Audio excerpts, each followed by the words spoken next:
আলাইকুম, welcome to BD life diary. আমি রুবিনা আছি আপনাদের সাথে। আশা করছি আল্লাহ তাআলার অশেষ রহমতে আপনারা সবাই ভালো আছেন। আলহামদুলিল্লাহ, আপনাদের দোয়ায় আমরাও ভালো আছি। কক্সবাজারে আজকে আমাদের তৃতীয় দিন চলছিল।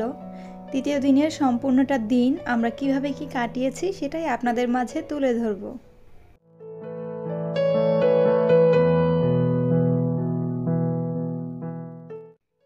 আজকের উদ্দেশ্য নিয়েই বের হয়েছি যে আমরা প্যারাসিলিং করব সবার প্রথমে। তো এর জন্য একটা স্পটে চলে এসেছি যেখানে প্যারাসিলিং করায়। আর এই প্ল্যানিংটা আসলে ঢাকা থেকেই করে এসেছিলাম, এর আগে কখনো প্যারাসিলিং করা হয়নি। সেজন্য চিন্তাভাবনা নিয়ে এসেছি যে কোনো একটা দিন আমরা প্যারাসিলিং করব। তো এই ভাইয়াটা বুঝিয়ে দিচ্ছিল কোন রাইড কত টাকা করে, কিভাবে কোনটা কি হবে। তো আমরা কিছুক্ষণ শোনার পরে ভাবলাম যে আগে স্পটে যাই, গিয়ে তারপরে দেখে শুনে তারপরে বুঝে উঠব।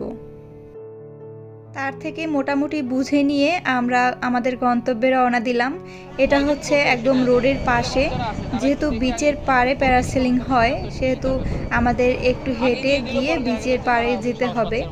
তো বিচের পর্যন্ত যেতে বেশ অনেকটা রাস্তা, তো সেটুকু আমরা হেঁটে পার হব। আর এই যে ফান ফেস্ট দেখতেই পাচ্ছেন। তো ফান ফেস্টের এখানেই আমরা শুনেছি সবথেকে ভালো প্যারাসেলিং হয়, রিস্ক কম। বাংলাদেশের প্যারাসেলিং যেহেতু রিস্ক নিয়ে তো একটু চিন্তা থাকেই, তাই একটু বুঝে শুনে এই যে আপুটাকে দেখছেন, এই আপুই আমাদেরকে এখানে নিয়ে এসেছে। তার এখানে আসার অভিজ্ঞতা আছে, তাই আমরাও চলে আসলাম। আর এখন এই যে ব্রিজটা পার হব, পার হয়ে আমরা বিচের কাছে পৌঁছে যাব।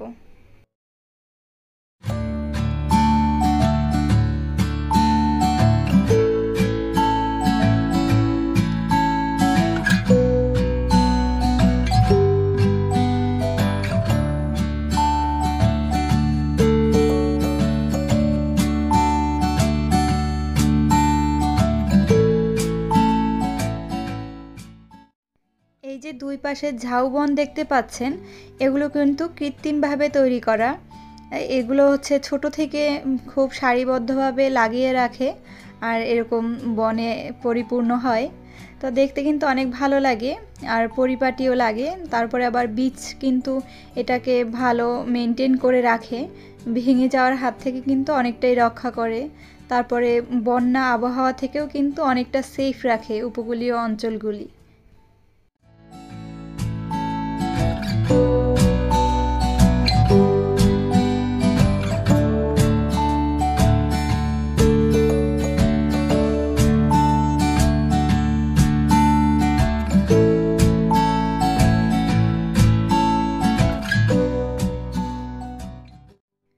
আমরা তাদের সাথে চুক্তিবদ্ধ হয়ে বলতে তাদের এখানে একটা সিগনেচার করা লাগে।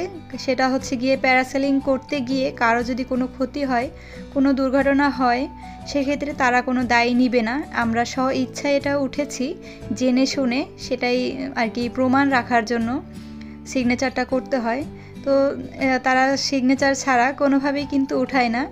আমরা যে যে উঠবো মনে সাহস আছে, তো তারাই সিগনেচার করে চলে এসেছি। আর এখন হচ্ছে গিয়ে আমরা এখন উঠব। তো আপনাদের ভাইয়া সবার প্রথমেই সাহস করে উঠলো, সবাই প্রথমে সাহস করছিল না। তো আমি ওকে বললাম তুমিই প্রথম যাও, আল্লাহ ভরসা, কিছু হবে না। আর ও যেহেতু প্রথম গিয়েছে, ওকে সময়টাও কিন্তু অনেক বেশি দিয়েছিল। আর এখন হচ্ছে পুরো প্রসেসটা চলবে কিভাবে কি উঠবে। এর জন্য একটা লাইফ জ্যাকেট প্রথমেই পরিয়ে দিল। লাইফ জ্যাকেটটা পরানোর পরে হচ্ছে গিয়ে একটা হারনেস পরিয়ে দিল। তো হারনেসটা প্যারাশুটের সাথে ভালোভাবে আটকাতে সাহায্য করবে।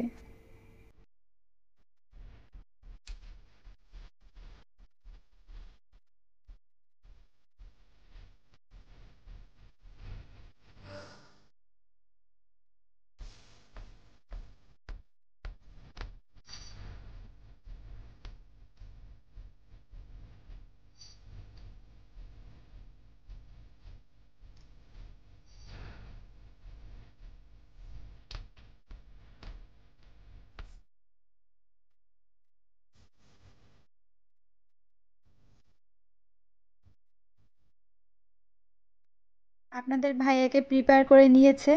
তো এখন চড়ার জন্য প্যারাশুটের সাথে আটকিয়ে দিবে আর তার সাথে সাথে উপদেশ দিয়ে দিবে যে কিভাবে কি করতে হবে। তো সেটা আপনারা তাদের মুখ থেকেও কিছুটা শুনে নেন আর আমিও বলে দিব। আর ওই যে নামাবে ওইটা তার দেখাচ্ছে।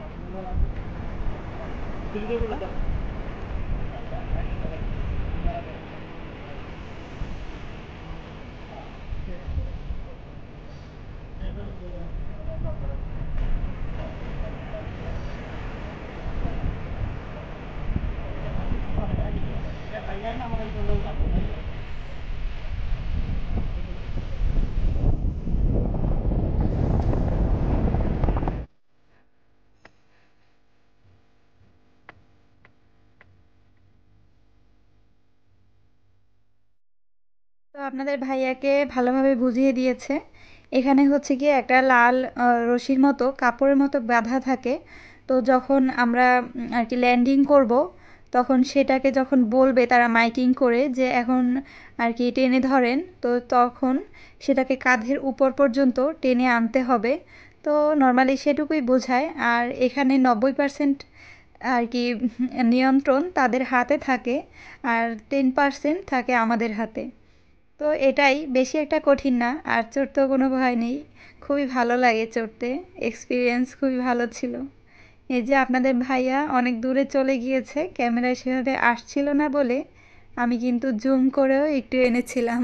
তো দেখেই যে না, সে ভালোভাবে বোঝা যাচ্ছে না, তাই অল্প কিছুক্ষণ শ্যুট করে আর শ্যুট করিনি। অনেক এনার্জি দিতে হয় ধরে রাখার জন্য, অনেক এনার্জি দিতে হয় এটাতে। তো আপনাদের ভাইয়ার এখন 7 থেকে 8 মিনিট জার্নির পরে এখন ল্যান্ডিং করছে।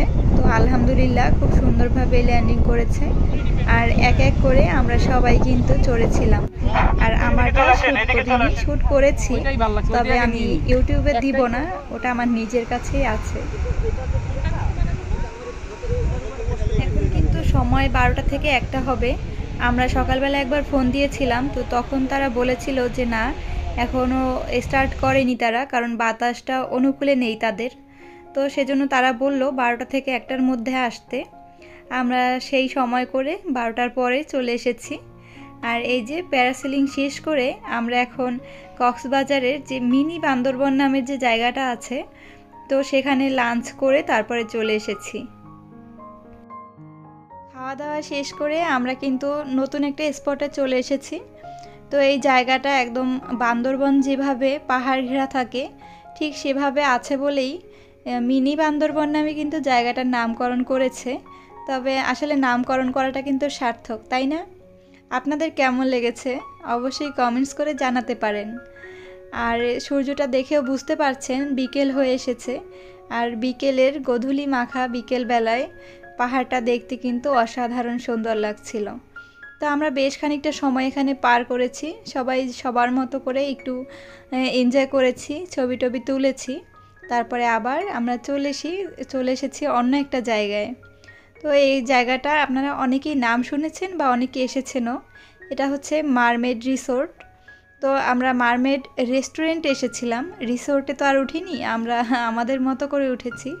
তো রিসোর্টে এসে আমরা হালকা কিছু খাওয়ার চেষ্টা করছিলাম যে দেখি কিছু খাওয়া যায় কি না, আর একটু ঘুরে ফিরে সবাই দেখছিল। তো আসলে ইকো ফ্রেন্ডলি, তো জায়গাটা কিন্তু খুব সুন্দর, গ্রামীণ একটা ফিল, তারপরে আবার সাথেই বিচ, সব কিছু মিলিয়ে অনেক সুন্দর। আপনারা কিন্তু চাইলেই যেতে পারেন, চমৎকার ছিল সব কিছু মিলিয়ে।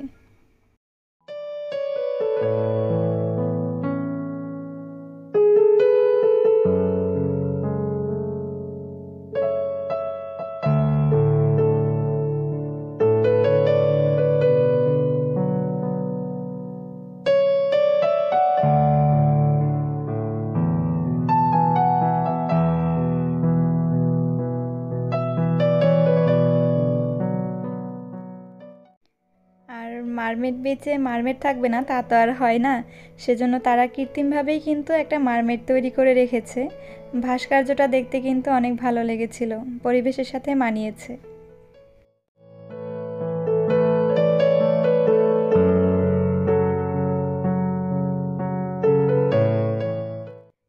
অন্য সাইডে বালুর মধ্যে একটা লোহার তৈরি বড় সাইজের একটা কাঁকড়া ছিল।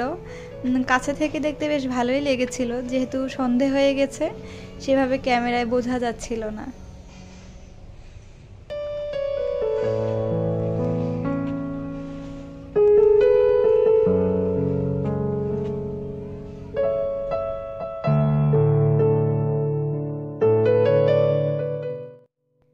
আমরা এখান থেকে বের হয়ে রিসোর্টে গিয়েছি তো আমাদের হোটেলে যাওয়ার পরে আমরা ফ্রেশ হয়ে রাতে আবার একটু হাঁটতে বের হয়েছি। তো এই জায়গাটা হচ্ছে গিয়ে আপনার সুগন্ধা বিচের উপর সাইডটা। তো সুগন্ধা বিচে কিন্তু অনেক ধরনের খাবার এইসব পাওয়া যায়, প্রচুর পরিমাণে বেশি অন্যান্য বিচের তুলনায়। তো আমরা এখানে এসে আপনাদের ভাইয়া একটা কাঁকড়া নিয়েছে আর আমি নিয়েছিলাম চিংড়ি মাছ, লবস্টার নিয়েছি আর হচ্ছে 2টা বড় চিংড়ি নিয়েছিলাম। আর পাতার পাশেই হচ্ছে গিয়ে এখানে 9D মুভি চলে। তো আমরা দেখে ভালো লাগলো, ভাবলাম একটু এক্সপিরিয়েন্স নিয়ে যাই। ভালোই লেগেছে, খুব ভালো ওই রাইড চড়েছিলাম আমরা। এখানে কিন্তু অনেকগুলো রাইড ছিল। আমরা রোলার কোস্টারে উঠেছিলাম, মানে উঠতে তো আর পারিনি, দেখেছিলাম, ফিল করেছিলাম। তো যেটাই উঠেন না কেন সবগুলোই 100 টাকা ছিল টিকিট। ভালো লেগেছে, সব মিলিয়ে খারাপ ছিল না।